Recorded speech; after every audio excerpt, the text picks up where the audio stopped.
Bienvenue sur cette masterclass où on va parler de prospection. Donc, une des choses les plus importantes si vous voulez trouver des clients grâce à LinkedIn. Alors, le sommaire, ça va être, on va faire ça en 7 points. Déjà, premier point, on va voir comment organiser sa prospection. Deuxième point, on va voir quel premier message envoyer. Ensuite, on va parler des follow-up et des fréquences de relance. On va ensuite aborder le top 12 des erreurs de prospection. Ensuite, on va voir comment on mène naturellement une discussion jusqu'au rendez-vous.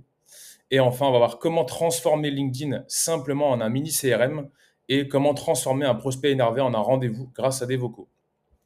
Donc, on va commencer tout naturellement par comment organiser sa prospection. On va partir du principe que vous avez votre liste de prospects qui est bien faite et à partir de là, on va voir effectivement comment vous allez vous organiser pour maximiser vos résultats. Alors déjà, il faut que vous choisissiez entre automatique ou manuel. Moi, ce que je vous conseille, c'est de faire un mix entre les deux, c'est-à-dire de garder à peu près 50 à 70% de prospection automatique. Donc, sachez que vous pouvez envoyer 200 invitations maximum par semaine grâce à LinkedIn et que ce compteur est remis à zéro en début de chaque semaine.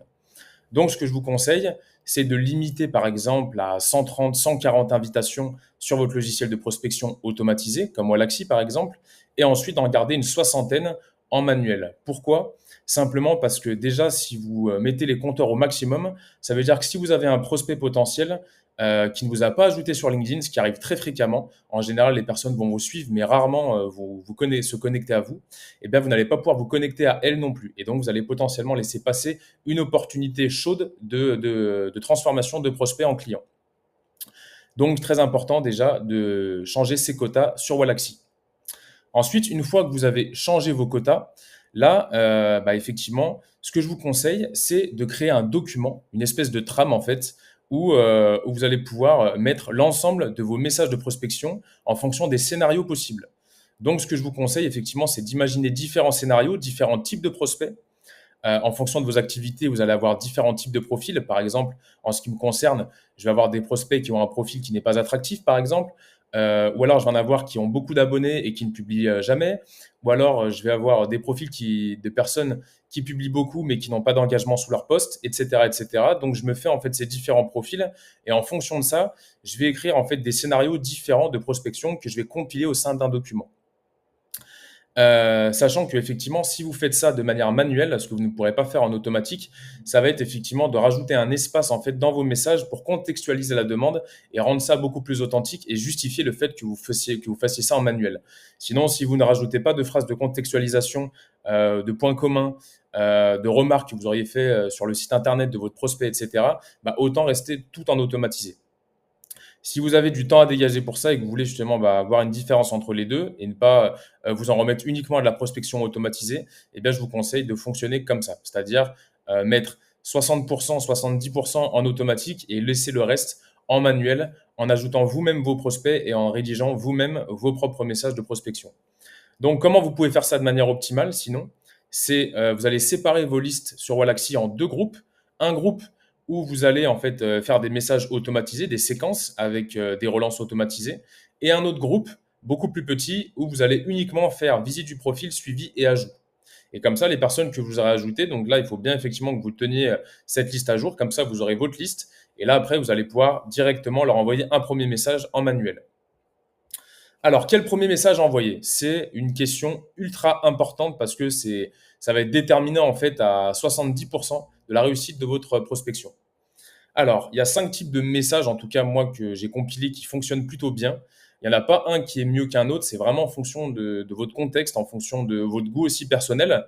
L'intérêt, c'est effectivement que le message soit toujours court, qu'il aille assez droit au but et qu'il soit naturel, qu'il ne fasse pas trop poli, qu'il ne soit pas trop organisé, c'est-à-dire que vous n'ayez pas trop sauté d'espace, qu'il ne soit pas long, etc. À partir du moment où vous respectez ces règles, vous pouvez rédiger un des 5 messages que je vais vous proposer. Alors déjà, premier type de message, ça va être quelque chose du style bonjour, bonjour machin, bonjour Julien, je ne veux pas te faire perdre ton temps. On a réussi à faire ça, ça, ça, ça pour tel client. On a obtenu tel résultat. J'aimerais pouvoir faire la même chose que toi. Est-ce que ça te dit qu'on en parle? Quelque chose comme ça. Donc ça, c'est un message qui fonctionne bien si vous êtes dans un bassin concurrentiel assez fort où vos prospects ont vraiment conscience de leur douleur. Vous arrivez, bam, bam, bam, vous dites ce que vous avez fait pour vos prospects et vous proposez directement en fait d'aider la personne. Deuxième type de template de message, ça va être un simple bonjour. Vous allez lui parler de son activité et lui poser une question de manière désintéressée. Par exemple, est-ce que ton activité fonctionne bien en ce moment ou tu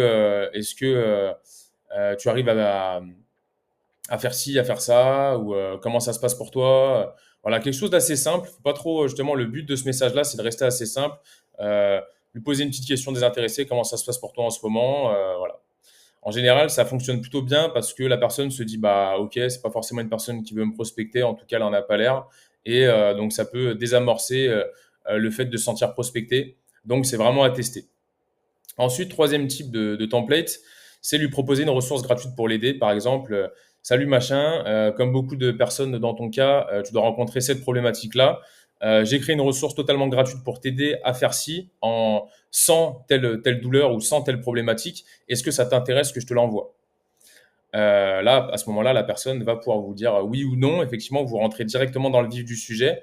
Et si la personne elle rencontre cette ressource à cet instant T, ce qui est intéressant si vous voulez prospecter, trouver des clients, eh bien, en fait, ça peut directement taper dans le mille de certains prospects. Donc, vous allez avoir des taux de réponse qui seront plus bas, mais les personnes qui vont vous répondre seront certainement plus qualifiées. Ensuite, quatrième type de template, ça va être lui proposer un échange entre entrepreneurs juste pour faire une rencontre. Par exemple, salut prénom, je me permets de t'envoyer un message parce que j'ai envie de rencontrer des entrepreneurs comme toi et échanger quelques minutes pour faire connaissance. Là, vous pouvez lui proposer, lui mettre une petite phrase en disant par exemple, si ça t'intéresse, je pourrais parler de tel truc, telle proposition que vous faites en fait en accompagnement. Donc par exemple, moi, ça t'intéresse, je pourrais te donner quelques conseils sur LinkedIn. Ça t'intéresse, je pourrais te dire comment organiser mieux ton temps, par exemple, si vous êtes dans l'organisation du temps. Ce genre de choses. Est-ce que tu as une dispo cette semaine? Voilà. Essayez de faire une variante un peu adaptée en fonction de votre tonalité, comment vous parlez, de votre naturel, etc.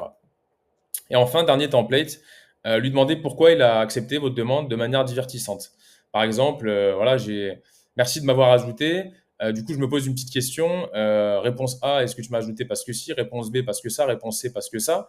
Qui vont vous permettre d'avoir des réponses intéressantes. Et réponse D, par exemple, la réponse D, comme dans Qui veut gagner des millions. Je sais que j'ai un copain qui utilise ça et que ça fonctionne plutôt pas mal.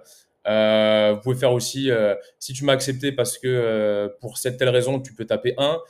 Tape 1, si tu m'as accepté pour telle autre raison, tape 2, etc. etc. Voilà, je vous ai donné deux idées, vous pouvez en trouver autant de manière divertissante pour savoir pourquoi il a accepté votre demande et ensuite enchaîner la discussion de manière sur un ton divertissant. Ensuite, donc là, vous avez envoyé votre premier message. Maintenant, effectivement, ce qui est intéressant, c'est de poursuivre la discussion de manière naturelle. Mais avant ça, effectivement, si la personne ne répond pas, ce qui arrive dans beaucoup de cas, eh bien, vous allez devoir faire ce qu'on appelle un follow-up. Donc, un follow-up, c'est quoi? C'est un message LinkedIn. Et donc, il en existe trois types, en tout cas, que j'ai compilés, qui sont intéressants et qui peuvent vous apporter des résultats. Donc, premier type de follow-up, on va avoir juste le prénom de la personne avec un point d'interrogation et avec ou sans une phrase courte derrière. Par exemple, Julie, point d'interrogation, tu es peut-être passé à côté de mon message, j'espère que ça va. Ou Julie, point d'interrogation, comment ça se passe en ce moment pour toi? Tu m'as peut-être pas répondu, c'est parce que tu es très occupé. Ensuite, deuxième type, ça va être de lui proposer une ressource gratuite pour l'aider. Donc, vous allez dire, bon, j'ai vu que tu n'avais pas répondu à mon message précédent. Est-ce que j'ai une ressource qui pourrait t'intéresser? Néanmoins, c'est telle ressource. Voilà, vous pouvez faire ce message-là pour que ce soit un petit peu moins lourd, parce que là, je l'ai fait de manière un peu lourde. Mais voilà, vous pouvez lui dire, pas de souci, tu n'as pas répondu à mon message. J'ai une super vidéo qui pourrait quand même t'aider. Tu peux la télécharger ou tu peux la regarder ici et mettre le lien. Et ensuite, troisième type de follow-up, ça va être de mettre un GIF drôle. Donc, soit vous allez le mettre directement en premier follow-up, soit vous allez le mettre une fois que vous avez fait un de ces deux follow-up que je vous ai présentés. Donc, ça peut être par exemple un GIF de Mr Bean. Vous tapez attente. Ce que je vous conseille, c'est si vous êtes sur Wallaxy ou même sur LinkedIn, vous allez taper attente ou waiting et vous allez essayer de trouver un GIF un peu marrant. Et donc, il y en a plusieurs. Je ne vais pas vous les présenter maintenant, mais voilà, il y a plusieurs types de GIFs qui sont assez intéressants à pouvoir mettre à ce moment-là. Ensuite, le top 12 des erreurs à faire quand vous prospectez. Très important, effectivement, pour vous améliorer vos résultats. Et je suis quasiment sûr que vous en faites au moins la moitié parmi toutes ces erreurs-là. Donc, vraiment, regardez bien ce qui suit. Alors, première erreur, ça va être de faire un message beaucoup trop long. Surtout si c'est le premier message. Si c'est encore des messages après, c'est pas très grave. Au contraire, ça va montrer à votre prospect que vous vous intéressez à sa situation. Mais vos premiers messages, il faut vraiment qu'ils soient très courts, pas plus de 3 lignes. Donc, 3 lignes sur téléphone, hein. Non, 3 lignes, allez, on va dire une ou deux phrases, pas plus. Mais il faut vraiment que vous essayiez de raccourcir au maximum. Essayez vraiment de faire au plus simple. S'il y a des mots que vous pouvez raccourcir, bah, faites-le. S'il y a des mots qui sont inutiles, enlevez-les, etc., etc. Ensuite, les formules de politesse, cordialement, bien à vous, tout ça, on arrête tout de suite parce que bah, ça crée une distance entre vous et votre prospect. Donc, c'est vraiment à bannir. Pareil pour la mise en forme de votre message, il faut que votre message il apparaisse le plus naturel possible. Donc, quand vous écrivez un message à un copain sur Internet ou sur une messagerie, WhatsApp, etc., vous n'allez pas en fait mettre en forme votre message. Bah, il faut que vous fassiez pareil en prospection, pas de mise en forme. Ne pas être naturel. Donc, il ne faut pas que justement votre message fasse robotique, qu'il fasse comme si justement vous souhaitiez vraiment prospecter et que tout avait été ultra calibré. Donc, il faut que vous essayez de rester naturel le plus possible, rajouter des emojis, rajouter des petits éléments de langage qui font naturel, etc. Ensuite, arrêtez de signer avec votre prénom. Ça ne sert à rien de signer vos messages avec vos prénoms parce que votre prénom et votre nom de famille sont directement à côté de votre photo de profil dans la messagerie LinkedIn. Et donc, ça casse encore une fois la dynamique de naturel. Donc, il faut arrêter ça. Ensuite, envoyer votre lien d'agenda beaucoup trop vite. Ça, c'est une erreur typique en fait quand on se lance en prospection. On pense qu'il faut envoyer son lien de Calendly ou de Brevo ou autre type d'agenda rapidement. Et c'est une erreur typique. Il faut absolument éviter. Il faut le faire au moment le plus naturel possible. Donc, je vais vous montrer ça juste après. Ensuite, c'est ne pas faire de follow-up ou en faire trop. Donc, j'ai oublié de vous parler de la fréquence des relances en follow-up. Donc, les follow-up, vous pouvez en faire tous les 2-3 jours. Il faut faire attention à ne pas en faire trop parce que ça peut vraiment lasser. Mais il faut par contre ne pas hésiter à en faire parce que si vous dites je vais ennuyer mon prospect, ben en fait, vous coupez de peut-être 30 à 40% des leads. Il y a énormément de prospects qui ne voient pas vos messages, qui ne sont pas sur LinkedIn tout le temps, donc qui vont recevoir des nouveaux messages. Et si vous ne faites pas de follow-up, eh bien, votre message va tomber dans les oubliettes de sa messagerie, il ne verra jamais. Donc, il faut en faire assez régulièrement. Ne pas relever, par exemple aussi, si vous n'avez pas envoyé de message depuis 2 mois à un prospect, vous pouvez lui faire un follow-up 2 mois plus tard. Ça va pas trop être problématique, surtout si vous envoyez de la valeur. Moi, ça m'est arrivé plein de fois d'avoir des prospects que j'avais pas relancés depuis X mois et qui, au bout de X mois, avec un follow-up, me répondaient en me disant ah, je suis désolé, je passe à côté de tes messages, etc. Donc, vraiment, ne pas avoir honte ou ne pas avoir peur de trop relancer. Ensuite, ne pas relever les signaux faibles. Quand des fois vous allez recevoir des messages sur votre messagerie, par exemple un pouce en l'air ou des réponses évasives, effectivement, il ne faut pas penser que c'est un signe de désintérêt de votre prospect. Au contraire, des fois, ça peut être un prospect qui est un peu timide ou qui ne sait pas trop quoi répondre. Donc, il suffit de bien le réactiver avec le bon message suivant pour ensuite redérouler la conversation de manière naturelle, répondre à ses questions et au moment où vous le sentez opportun, de lui envoyer un message pour prendre rendez-vous. Ensuite, abandonner face à un prospect énervé. Forcément, quand vous allez prospecter, vos messages vont énerver des personnes qui en ont marre en fait de se faire prospecter, hein. On est tous dans le même cas. Mais une personne qui vous répond, c'est toujours une opportunité de rendez-vous. Donc, même un prospect énervé, vous allez pouvoir le démorcer. Je vais vous montrer après comment. Ensuite, ne pas prospecter suffisamment. Ça, c'est une erreur typique. Effectivement, si vous ne prospectez pas suffisamment, c'est-à-dire au moins, on va dire, 3 heures par semaine, eh bien, il ne faut pas vous étonner que vous n'ayez pas de résultat. Donc, il faut vraiment que vous bloquiez des créneaux dans vos agendas entièrement réservés à la prospection et prospecter, prospecter, prospecter. Ensuite, s'adresser à une personne qui n'est pas un prospect. Donc ça, erreur typique. Effectivement, vous allez prospecter des personnes qui ne sont pas des prospects. Donc, il ne faut pas s'étonner après si elles ne vous répondent pas ou si elles vous disent qu'elles ne sont pas intéressées. C'est tout simplement que vous aurez mal ciblé vos prospects. Et enfin, dernière erreur, c'est d'utiliser uniquement du texte. Et donc, on verra un peu plus tard, mais effectivement, vous avez la possibilité d'utiliser des GIFs et des mémos vocaux. Donc, il faut ne pas rester uniquement focalisé sur du texte. Vous pouvez également envoyer des ressources. Donc, ne pas prospecter uniquement avec du texte.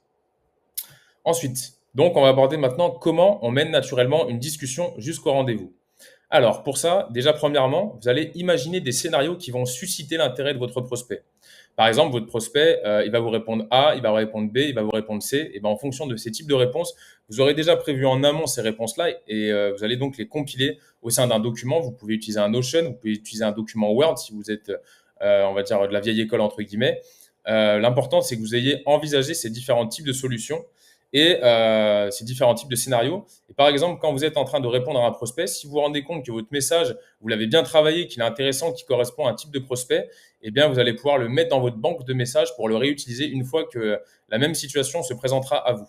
Donc pour ça, il faut que vous soyez bien organisé. Vous dites, si le prospect me répond ça, je lui réponds ça, etc., etc. Ensuite, répondre sans tarder. Plus vous allez attendre effectivement à répondre à votre prospect, plus il est possible qu'il rencontre quelqu'un d'autre, plus il est possible effectivement qu'il change d'avis ou qu'il y a un nouveau problème qui lui vienne dans sa tête.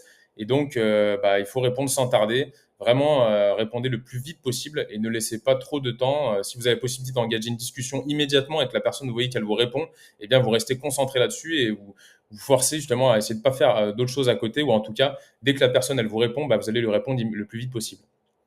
Ensuite, attendre un peu avant d'envoyer votre message si vous avez copié votre template. Effectivement, si vous avez un template que vous avez copié et que vous êtes en train de discuter avec la personne et qu'elle voit ce que vous êtes en train d'écrire, eh bien, si en fait d'un seul coup elle voit pas ce que vous avez écrit et qu'elle voit un message, elle peut se dire, oulala, le mec il a directement envoyé son message. Surtout en fait si c'est un grand message et que vous allez envoyer 2 secondes après que le gars ait répondu. Donc vous copiez le template, vous attendez 1 minute et vous envoyez votre message.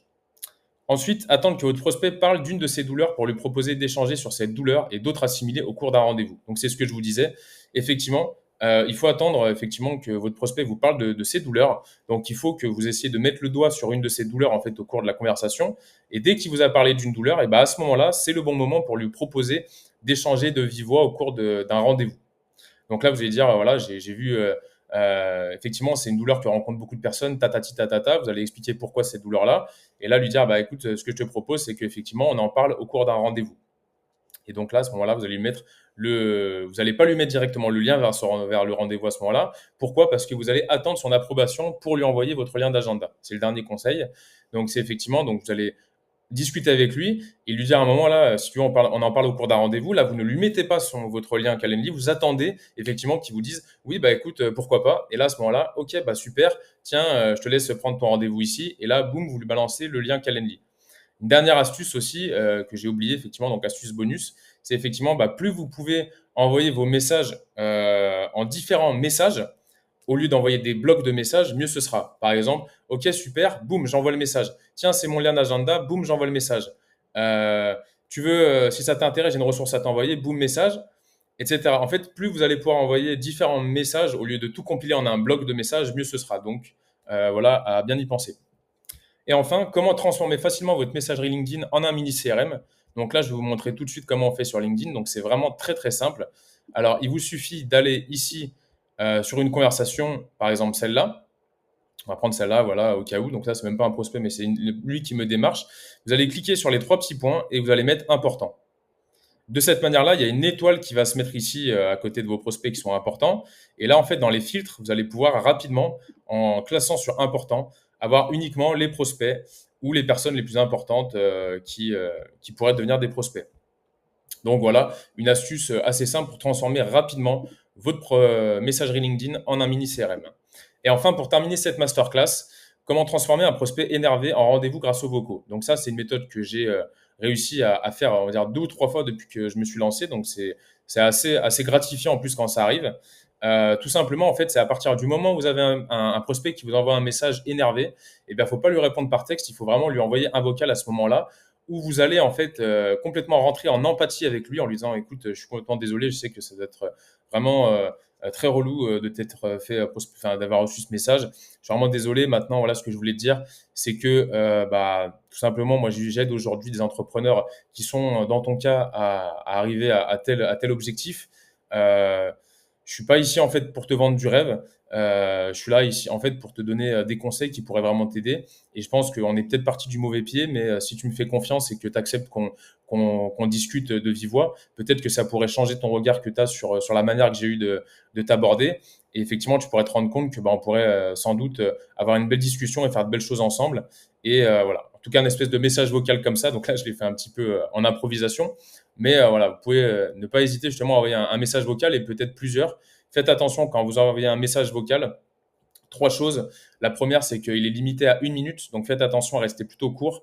Et même, c'est important que votre prospect ne voit pas un bloc de 50 secondes. Donc je sais, moi, c'est une des difficultés que j'ai, mais j'ai tendance à un peu trop parler. Donc essayez de rester court. Si ça peut être une vingtaine, trentaine de secondes, c'est pas mal. Vous pouvez envoyer plusieurs messages vocaux différents aussi. Donc un, par exemple, de 10 secondes, un de 30 secondes, etc. Et faites attention quand vous enregistrez votre message à rester appuyé sur le bouton d'enregistrement au moins 1 à 2 secondes après la fin de vos dernières phrases pour pas en fait qu'elles soient coupées. Parce que si vous coupez immédiatement à la fin de votre phrase, et ben en fait votre prospect risque de manquer les 5 derniers mots de votre phrase. Donc voilà, petite masterclass sur la prospection. J'espère que ça vous aura aidé, que ça vous aura donné des conseils précieux. Vous avez vu, j'ai pas fait un énorme effort de mise en scène parce que ça aurait été énormément de travail, comme vous pouvez l'imaginer, vu le nombre de conseils et de bonnes méthodes que je vous ai donnés. Donc c'était purement oral. Et voilà, je vous souhaite une super journée. J'espère que vous appliquerez un maximum de ces conseils et j'ai hâte de vous voir démultiplier